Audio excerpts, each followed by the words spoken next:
Right, can you tell us about your first memory of Tony? Oh, Tony Mac.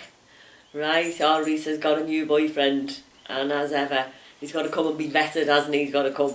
And obviously, as from kids, we didn't know anything other than everybody coming to our house on a Sunday for tea, and he used to go to the grave and all the rest of it. So it was a ritual from our point of view. But I said, yeah, our Rita gets this new boyfriend, so he's got to come and be vetted, come for a Sunday tea. And as you can appreciate, no one was ever good enough for our Rita anyway, as far as mum was concerned, certainly. Or me mum, you know, everyone just had her best interest at heart, to be honest.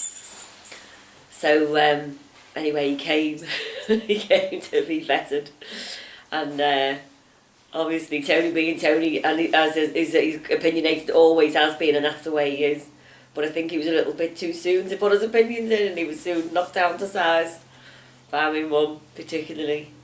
But obviously, as we all got to know him and as time went on, he just became our toe, didn't he? And that was the way it was. So yeah, but he had to get himself in first. He had to be vetted and approved and given the nod of approval. But yeah, he was brilliant. And for me, particularly, I think out of all of us, I was probably closest to him anyway. Enterprising even then, washing the car and paying me to wash the car. But me probably best memories of Tony was his encouragement with me. I was quite sporty at school and that kind of thing, and to his credit, it was him that took me.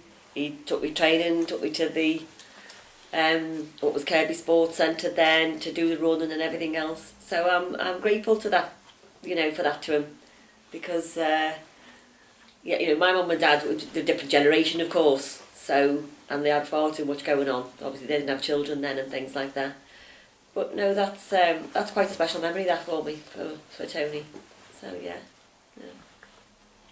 You've just touched on it a little bit there about my Auntie May's relationship with my dad. But that soon turned round, didn't it, really, from when they first met? Oh, and how she felt about my dad when they first met. Yes. Yeah. To how it became. Yeah. Oh God, yeah. They were very, very close in the end. I mean, as I say at the start, no one's ever good enough. And like when it was planning parties and weddings and everything else, poor Tony never got looking. It was all, I don't think so. And no, you'll just do as we say, basically. And I have to say, I think our research has just gone on in the same vein. I don't think anything's changed. He just likes to think things in his idea and actual fact. Put your money on our Reese every time. So in the end, my Auntie May and my dad was a good relationship. Yeah, they were very close. Very, very close. Tony thought the world of my mum. I know he did. And she of him, because obviously she makes Rita happy. Then that was what was important. And she did. And yeah, they were very, very, very close. Somebody's touched on, right, I'm going to have to put this up here. Somebody's touched on my dad and my Uncle Harry and their relationship. The cups, don't go there. Enterprising, the pair of them. Oh, honest to God, nothing's changed. You know, they just had these like get-rich-quick scams all the time. And they always backfired. They were just a load of strife, loads of rubbish. Really funny. You know, and more often than not, my dad was the fall guy, to be honest.